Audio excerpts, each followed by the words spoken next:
Hi, I'm Samantha, and this is my final verdict for the trial that we've had for the past 3 days.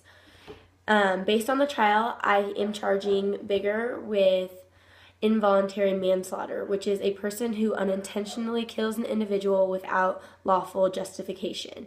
And I have chosen this instead of second-degree murder because of three main reasons. The first reason is because I believe that he had no intent to kill Mary in the first place. The whole reason why he put the pillow over her face was just to keep her quiet, and this is evident in a lot of ways and also in Bigger's testimony. He constantly said he was scared and that he was concentrating on Miss Dalton, and that the whole reason why he put the pillow over her face was just to keep her quiet, and that he just didn't want them to get in trouble. He didn't want to lose the job. He didn't want Mary to get in trouble for having him up there or being intoxicated, things like that. And this is shown also on page 85 when he said he had to stop her from mumbling or he would get caught. And so right there it clearly states that his intentions were just to keep her quiet, to keep her not from speaking out loud so that he would not lose his job. Also, people have been arguing that it's because of schizophrenia, that he had hallucinations and things like that. And I hardly think that the false visuals were hallucinations. I think that when you're nervous and you're on edge or paranoid, you are extra sensitive to sounds around you and little lights around you, things like that. And the smallest little tick can sound like a huge boom to you. And I think that happens to everyone when they're paranoid or extra careful to things, and that I don't think that was hallucinations at all, actually.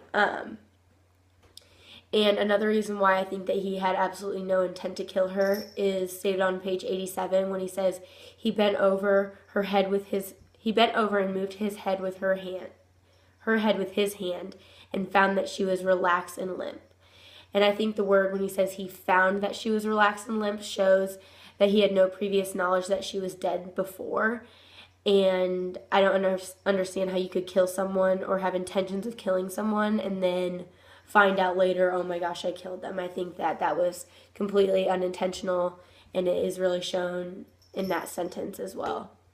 The second reason why I think that Bigger should be charged with involuntary manslaughter versus second-degree murder is because of his intentions that night, what he was planning on doing. And the whole reason he went up into her room in the first place was just to get her there safely. She was extremely intoxicated. She couldn't get out of the car or up the stairs, and what was he supposed to do, just leave her there? He actually went above and beyond the job descriptions of taking Mary up the stairs when she was intoxicated, when all he really was supposed to do was take her home from the university.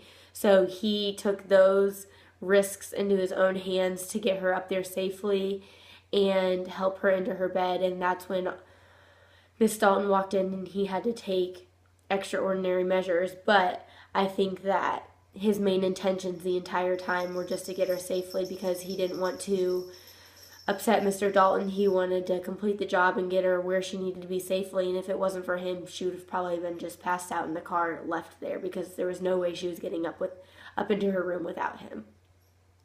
A third reason why I believe that it was unintentional is that some people believe that he went into the furnace and he threw her in the furnace. So obviously, he didn't need to do that. So that's why it should be second-degree murder, because he just took it to a whole new level. But I think by the time he realized she was dead, he didn't know what else to do. So he took her in the furnace and burned her, which is horrible, but I think he did that out of fear.